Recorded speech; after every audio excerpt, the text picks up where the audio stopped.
Hello and welcome to Sad Times, the podcast by sad people for sad people. I'm your host, Alyssa. And today is going to be a little different. I don't know. I mean, I guess every episode's been kind of different. It's like episode 7. I'm making it whatever.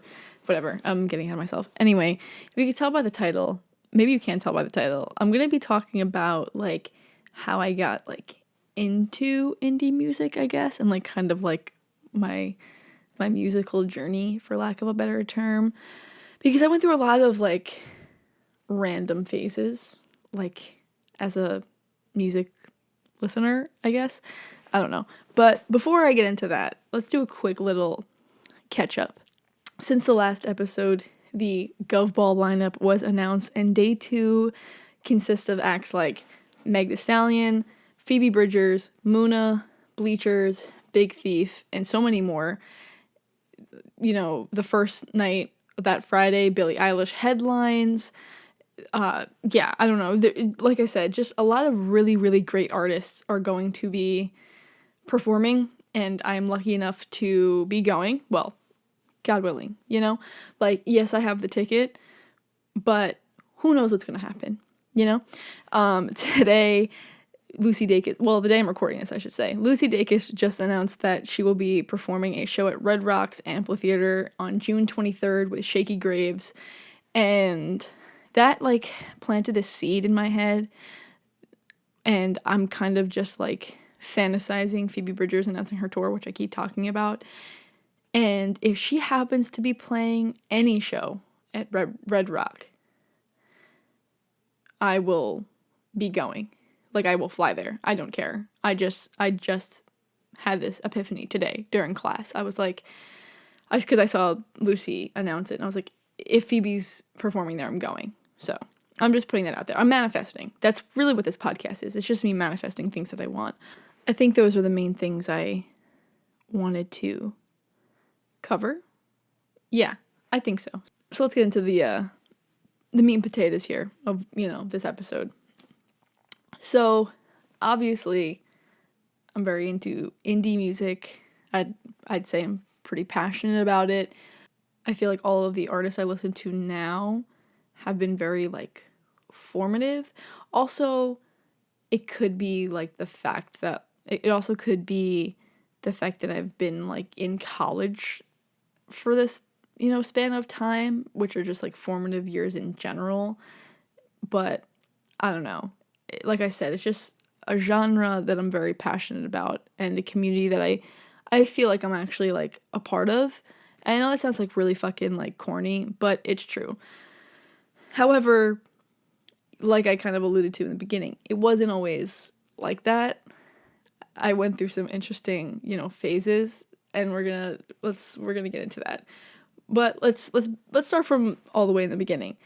Growing up, I was solely exposed to, like, hip-hop music. That's, like, what my dad would always have playing. I mean, my God, like, late 90s, early 2000s hip-hop and rap. So, like, G-Unit and 50 Cent and, like, Ja Rule and Fat Joe and Big Pun and Birdman, Lil Wayne, Kanye West, Jay-Z, like, Twista, like, you name it, like, that's what I was listening to, like, as a kid. I was probably one of the very few, like, white, like, first grade girls who, like, were like, was wearing, like, G-Unit sneakers and, like, a G-Unit shirt and, like, a G-Unit hat. You know what I mean?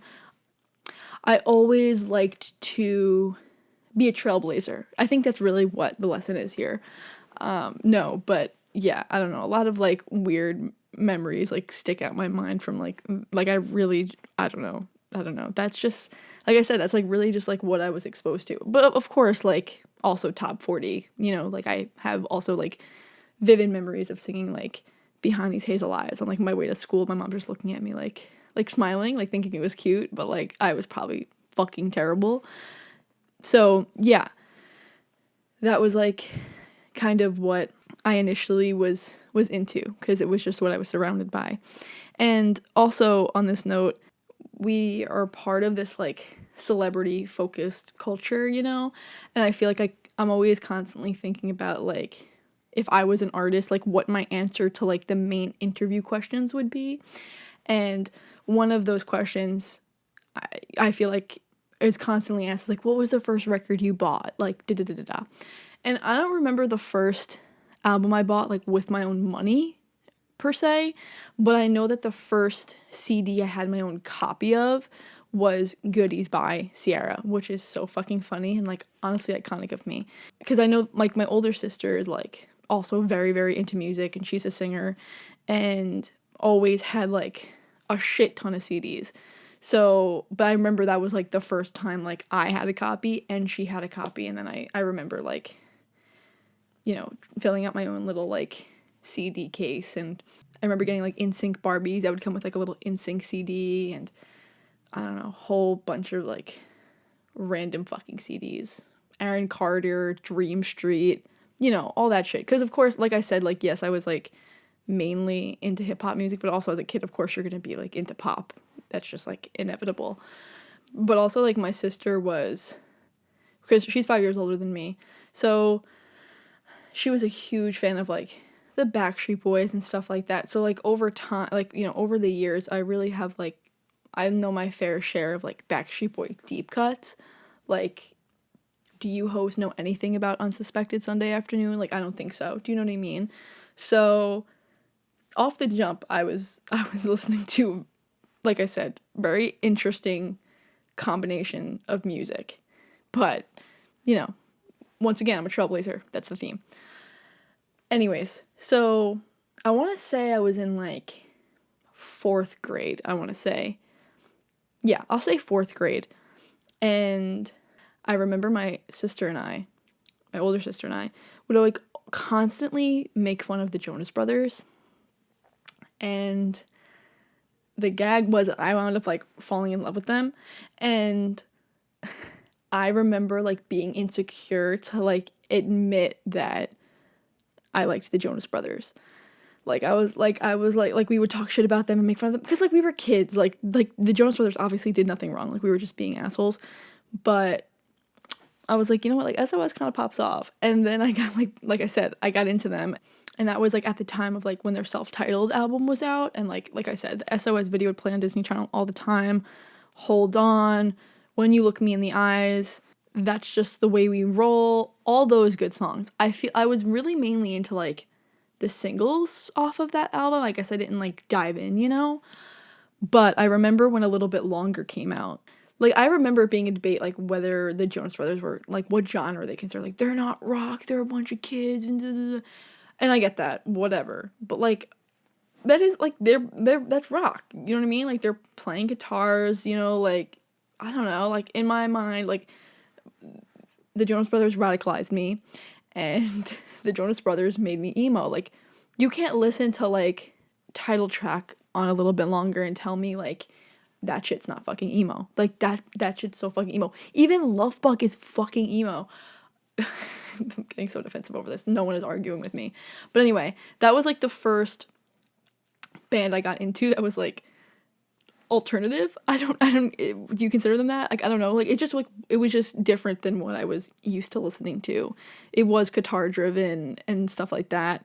And A Little Bit Longer was an album that, like, I got super into. And, like, I knew all those songs. I knew that album, like, front to back. I still probably do, honestly. Like, and, like, plus you have songs like Burnin' Up that, like, really helped my two worlds collide. Hip-hop and, you know, rock.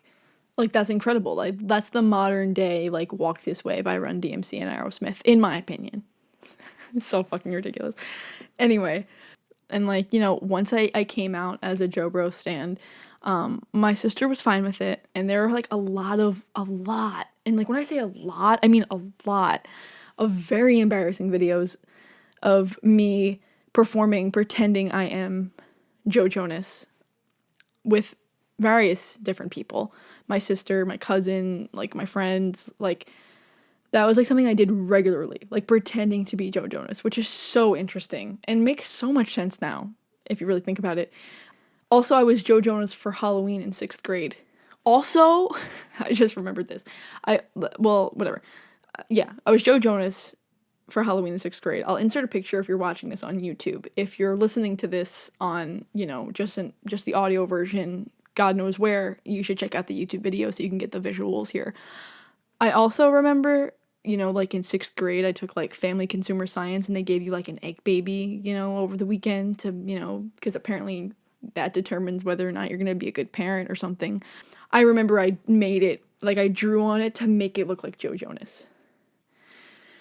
Anyway, moving on from that. So that was like around like 4th grade.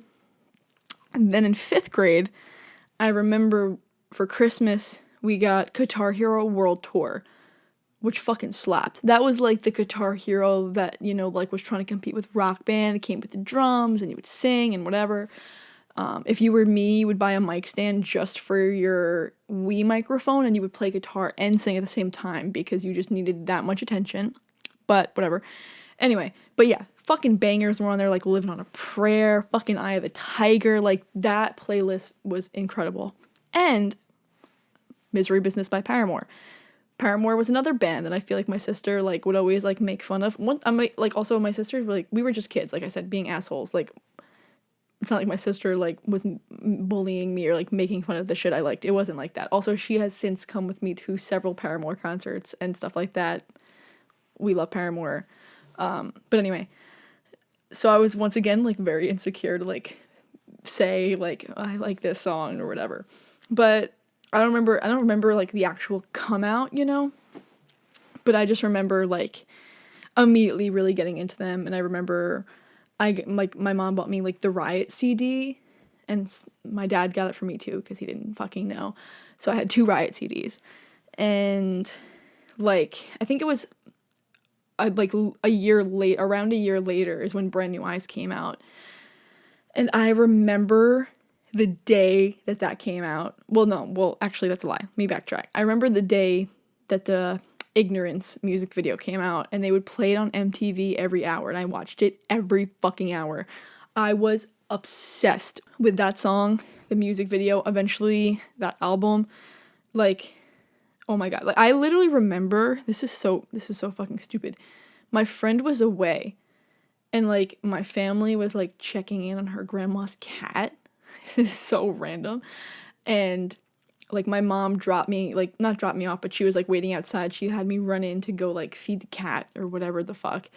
And I turned MTV on in like her grandma's little apartment and watched it like at that hour. Like I was like, I was so fucking dedicated to Paramore. I still am. As much as I joke around as like the Jonas Brothers made me emo, I just think it's funny. But like really it was Paramore. Like Brand New Eyes is such an important fucking album to me.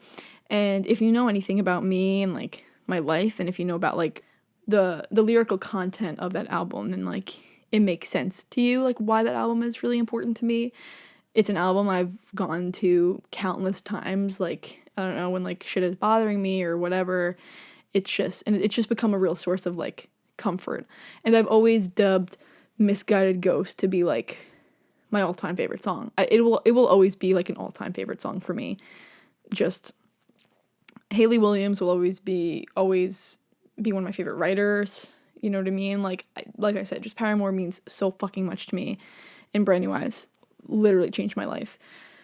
So, like I said, that was like 5th and 6th grade between like when I found them and like when Brand New Eyes came out, I'm pretty sure. And then from there, I started getting into some other bands. I just like really just wanted to get into everything I could get into.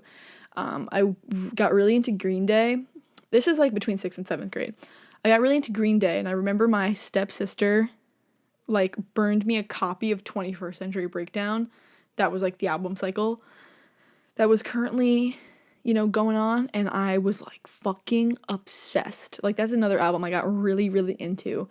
And then I started like, getting into the older stuff, and I would just watch like videos of Jesus Suburbia Live all the time and shit like that.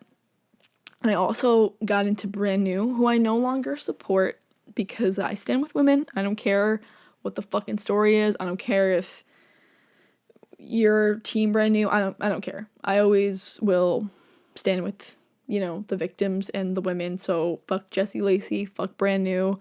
I won't get too much into their music because it's not really worth it. But that's just another band that I got into. I would go into Journeys and like Shazam the fucking songs they had playing just because I just wanted to just listen to like more and more like rock and alternative and shit like that. Oh my god, wait. I should also say before I move forward, I should also say that I think the main catalyst in my music listening experience were the soundtracks to the Tony Hawk video games when I was younger. Specifically Tony Hawk Underground and Tony Hawk Underground 2 Remix. Those fucking soundtracks went so fucking hard. Like, I had the playlists on Spotify. Like, I liked the playlist on Spotify where people literally, like, went through the fucking credits on the game and added all the songs. Like, and I will listen to it. I will listen to, like, it was just so eclectic. It would have, like, hardcore punk music. It would have Johnny Cash. It would have fucking Nas. Like, that was fucking sick. So I just want to say that actually planted the seed. Planted all the seeds. It was fucking incredible. I fucking love, like, I'm waiting for, like, a new Tony Hawk Underground, like, remastered version. I would buy whatever gaming system it was on just to fucking, like, play those games again. Like, I just want to put that out there. I fucking love those games and those soundtracks. So those are really the things that radicalized me. Anyway, moving on. So yeah, went through a weird little emo phase in middle school. This is what I wore on my first day of 6th grade, by the way, if you want a mental picture. Once again, you can see this if you're watching the YouTube video. If you're just listening, maybe you should go check it out and see this. So that was that. I also have this, like, really funny memory. I think I was in, like, 6th or 7th grade. Yeah, it had to have been, like, 6th or 7th grade. And I had an iPod Touch. I wouldn't necessarily say I had, like, the most friends in middle school. So any opportunity I had for, like, people to, like me or talk to me, I would absolutely jump on it. And I remember this girl, like, wanted to borrow my, like, iPod Touch so she could, like, play games on it or whatever, like, during lunch or, like, whatever. Or she was like, I'll give it back to you at lunch, whatever the fuck it was. I don't remember the exact, stipulations in the contract. But I was like, yeah, sure, of course. And I remember she gave it back to me and she was like, she, like, saw that there was Green Day on my iPod, and she was like, there's Green Day on here. Like, are you, like, emo or something? And I remember being like, oh, like, no, like, that's my sister's. Like, we just, like, share, like, an iTunes or whatever. Literally not true. I was just so fucking insecure.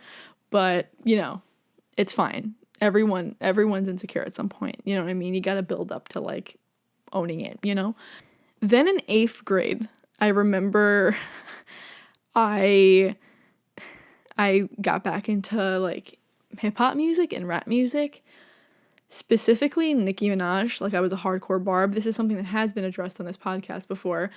I still identify as a barb, to be honest, but, like, I was, like, I'm not kidding, like, truly, like, a hardcore Nicki Minaj fan. Like, had a fan Twitter, had a fan Instagram, like, the posters, the perfume, the t-shirts.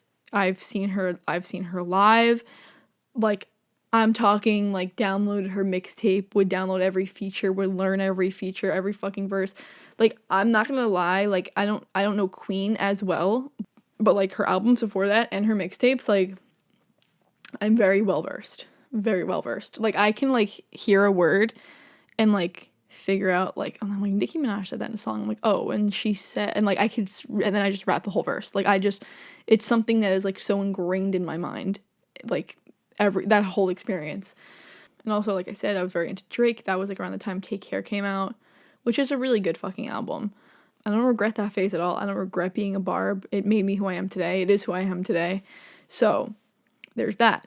And I don't remember exactly when it was, but I also went through, like, a pretty hardcore, like, techno phase and, like, EDM phase, and, like, the Chemical Brothers and Crookers and shit like that. Yeah, that was, like, random, I feel like, for me. Also, there was, like, also Skrillex, I think, was in there, too. Yeah, like, really fucking random. It wasn't that long of a phase, but it was there. And, like, I do have, like, a real appreciation for that kind of music. I don't know. It's, like, really powerful when music can be, like, so, like, people go, like, to raves and EDC and shit like that, and, like, yeah, like that kind of culture is like people can make their comments about whatever, but like when a music can unify people like that with like no words, just music, like that's fucking crazy. Like that's sick. So then like in like 10th grade, I no, ninth or 10th grade is when Paramore's self-titled album came out, and I didn't listen to it at first. It took me a couple months. Once I was done with my, not done, but like once I was like, past my last hip hop phase, I like realized that they released an album because like I didn't even realize it, and got really into it, and that kind of kick-started the whole thing again. And then I got really into Fall Out Boy and Panic at the Disco and like shit like that. Like I don't even know. I was kind of like catching up almost in a way on like the things I didn't listen to before. Like I remember I got really into, this is like kind of like the rest of high school, I want to say, like everything I'm about to say. I got really into Pretty Odd, which is an album I didn't listen to when it first came out. Like I came to it like years later, and like that's an album that I think is fucking amazing. Like once again, Brendan Urie and Panic at the Disco, people have their opinions on them, but I think everyone can agree that Pretty Odd like is an insane album. Well, actually, some people, that actually might be kind of controversial. Some people hate that album, but I don't know. I think that album is so fucking good. And yeah, like I said, I was kind of just like catching up. I think I got back into Brand New and stuff like that. And really what kind of changed things too for me were I found 21 Pilots. And I remember I was in 10th grade, and I remember I had just gotten a ukulele for Christmas, and I really wanted it. Well, I really just wanted to like learn an instrument. I figured that would be like a good instrument to start out with. Plus, like the Paramore interludes were all ukulele driven. I was like, I could play all the Paramore interludes. And I remember just like stumbling across House of Gold, because obviously everyone at that time who had a ukulele was playing that song. And I just started getting into 21 Pilots. And it was during the time of Vessel.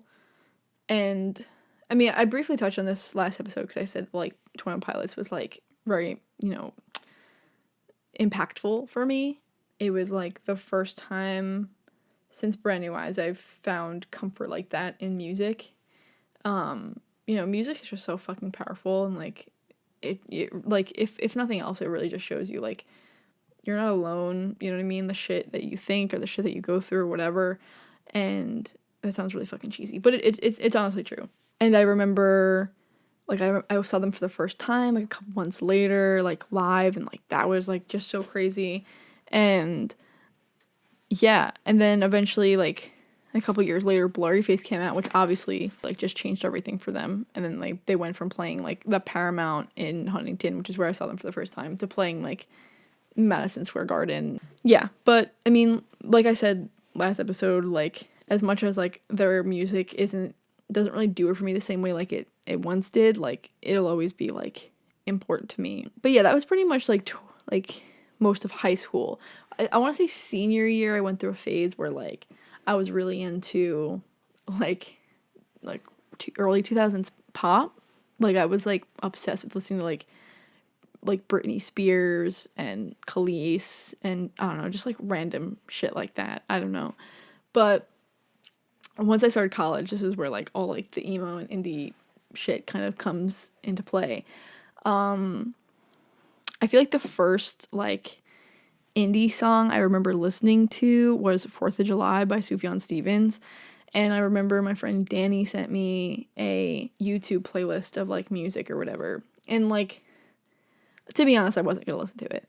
And I was just skipping through it. This way I could like bullshit some answer like, oh, I liked this song, even though I just skipped through it. If you're listening to this, sorry, I'm being honest, I'm coming clean.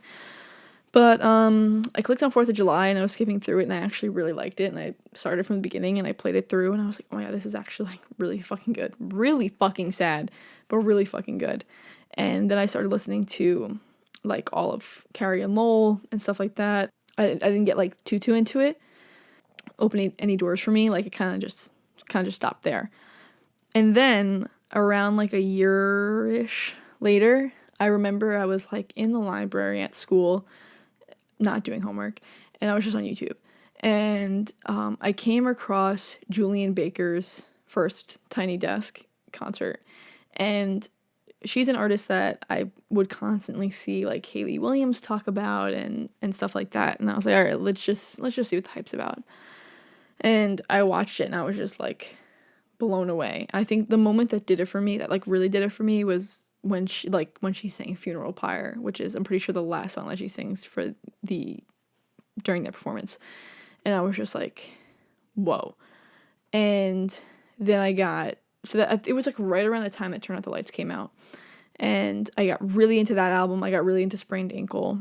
And I was just like, this is like top tier, like sad fucking music, like so fucking good. And then from her, I wound up finding like everyone. I don't even remember how it happened. I know that like, I think Hayley also tweeted about Big Thief. And then after finding Julian, okay, I was like, I should probably listen to everything that Hayley Williams like recommends, because if it's going to be this good, then like I want to hear it. And so I started getting into Big Thief, and then Phoebe, I don't even remember how it really happened. I think like somehow I like stumbled onto indie Twitter, like not really on purpose. And I started getting into Phoebe a little bit, but I wasn't super, super into Phoebe until Boy Genius. And then I remember getting into like Boy Genius stan Twitter like randomly, like not even on purpose. Like I started following this person because of like something else, and then like after that it was just like snowball effect. I started following all these people like that were like fans of like Phoebe and Lucy and whatever. And then every time like everyone would talk about an artist, like I would listen to that artist and I would fall in love with them too. Like Soccer Mommy, for instance. Like I saw Soccer Mommy open up for Paramore in 2018, and at the time had no idea who she was. Like I didn't really start getting into her until like at least a year later. And I was like, that was so fucking stupid. Like I had no idea who she was. Like I wish I did and whatever. But you know, other artists too, like Snail Mail, like would have never heard of her if it wasn't for like Twitter, you know, talking about her. I mean, it's the same thing now when I've talked about this so many times in the past, but if I constantly hear people talk about a band or an artist, like I'm going to look them up, and, you know, chances are I'm going to like them because, you know, I follow all these like-minded people, and we all like similar music. So like I said, like all this music has been like really formative for me, because I feel like, I don't know, like it just like helped me find like, it sounds so fucking stupid, but like help me find like I don't want to say my personality, but just like find myself. That sounds so fucking lame. Oh my god, whatever, it's true. And like I said, it might just like coincidentally be because it was during my college years, which are already kind of shape you in a way. Like maybe if I like was listening to like, maybe if I started college as a barb, things would be different, you know what I mean? But that's, you know, coulda, woulda, shoulda, you know what I mean? You can't really think about the hypotheticals here. You know, now I'm at a point where, like, I'm so passionate about this music that I found, and, you know, like, I found artists like Phoebe Bridgers, who literally, like, Stranger in the Alps and Punisher are, like, such important albums to me. And, I mean, even Soccer Mommy, like, I've talked about this so many times too, but like Soccer Mommy has literally gotten me through like 2020. Like I would listen to her every single day. And, you know, Julian Baker, she started all this, but like also her music will always be very, very important to me, especially Sprained Ankle and Turn Out the Lights. Like since I listen to those at the same time, they kind of go hand in hand for me, and they kind of represent like the same time period for me. But you know, all these artists together, like, I don't know, they kind of just changed everything, I guess. And, you know, I've seen, like, some of my favorite shows since I started listening to these kinds of music. You know, all the shows at Brooklyn Steel. You know, like, just thinking about, like, the amount of concerts I went to in, like, obviously not 2020, but in 2018 and 2019, that's, like, the most amount of concerts I've ever been to, like, in my life. Like, I've just been, like, I've never had this, like, amount of, like, passion, I guess, for, like, like, I don't know, like, I guess a genre of music, or just like, I don't know, like artists in general. And like, I'm sure that there's so many artists that I like forgot to mention that I'm gonna kick myself later for, but I mean, it's just like never ending. Like, I'm gonna be finding artists forever, which is great, which is like very exciting. But like this core group I found over the past, like, I don't know, 4 or 5 years have, I don't know, they've honestly changed my life, and they've influenced my radio show, which I talked about like the first episode, like that literally changed my life, and that obviously, inadvertently inspired this as well.